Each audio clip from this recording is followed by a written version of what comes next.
Hey guys, Tony here at the DirtFish shop. We're finishing up a school car build and we're mounting the skid plate today. So I wanted to show you guys how we do it and a few tips and tricks on what we do to make your life easier.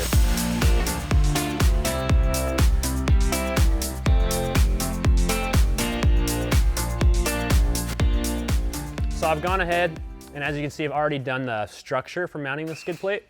So I welded in a bar for the skid plate attached to. And I also welded in some nuts here on the subframe. So we have 5 total mounting points for the skid plate. The type of skid plate we use is aluminum. It's a 1/4 inch. You can use 5,000 or 6,000 series aluminum. Cut it to the shape we want, or in some cases, you might have to bend it to clear your oil pan and stuff like that. We're lucky enough on the STI, it actually doesn't need a bend on the school cars, so we just have a flat piece of aluminum.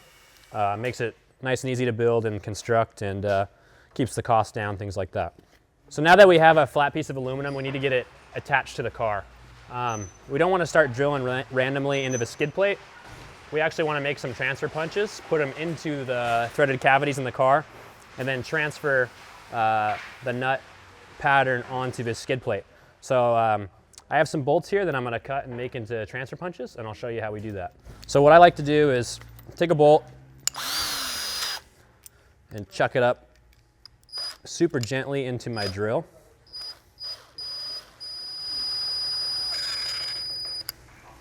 We don't want to go too hard because it'll hurt the threads. And we'll go over here to the bandsaw and cut off the end of the bolt.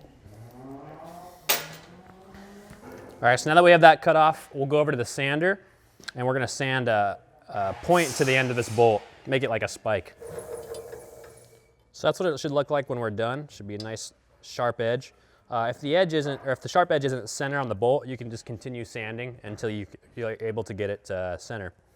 So now we'll take this and we'll thread it into the car. All right, next thing we want to do is get them in there pretty far because the sump guard's going to be up against this. So we want to get it as close to its mounting point as possible. Sometimes you got to turn them with some vice grips a little bit. Okay, now that they're all in there, we want to make sure they're level. That way when we put the sump guard up there, they all touch. Okay, now that all those are level, we can throw our skid plate up here and start getting some punches made onto the skid plate. I like to use spin jacks to hold the skid plate up. That way I'm not holding it over my head and I can align where I want it. If you're doing this on the floor, like on jack stands, you can also use just a regular floor jack. It's a little more awkward. Obviously with the availability of a lift, it's easier to line things up overhead. Now I'll slowly center the skid plate in here. One tip I like to do is I like to tuck it up underneath the bumper skin here, and that helps me hold the front of it. Once I get it center and where I want it, I'll tighten this jack up so it holds it tight up against the subframe. And then I'll do the same thing with the front, and that will hold it tight up against the front mounting bar for the skid plate. Okay, now I just want to double check all the transfer punches are touching the skid plate, which they're not in the back, so we'll go a little tighter here. So now we'll take a rubber mallet. This is a dead blow, and then we'll hit the skid plate where we know the transfer punches are at.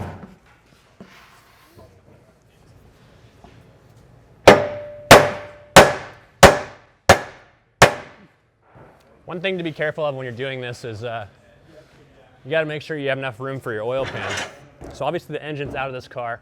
I happen to know there's enough clearance because we've done a few of these.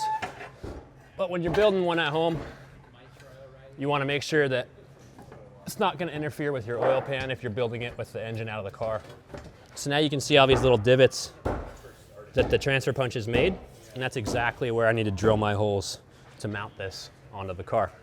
So we'll take this over to the bench, get some holes drilled on it. So we'll find our punches here. Here's one. And we'll go ahead and make a pilot hole.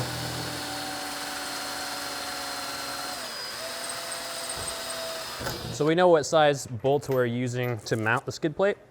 I like to drill the hole a little bit bigger than the bolt hole. That way you get some tolerance in your skid plate. In the chance that you bottom out and the skid plate bends a little bit, you want to have a little bit of give in your bolt hole area. That way you can still get the skid plate on and off without ruining the threads or being too much of a pain. So I'm gonna drill this consecutively bigger.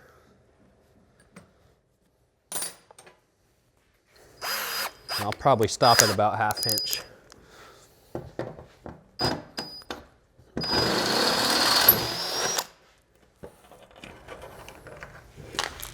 All right, grab the skid plate. Now I actually find the skid plates easier to mount when you're like the car's on jack stands and you're on your back, because you can use your knees to kind of hold the skid plate. Sometimes when they're huge, they get really heavy, things like that. So for all intents and purposes, the car's already on the lift, so I'll just throw it up here.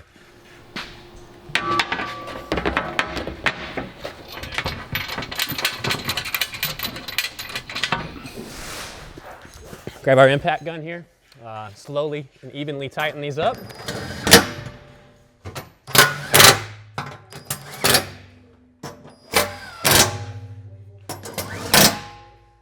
And the skid plate's on and done. This car is ready to rally, except for a motor and a transmission, and it's good to go. So that's how we mount our skid plates here at DirtFish. If you have any questions, comment below, like, subscribe for more content. Thank you.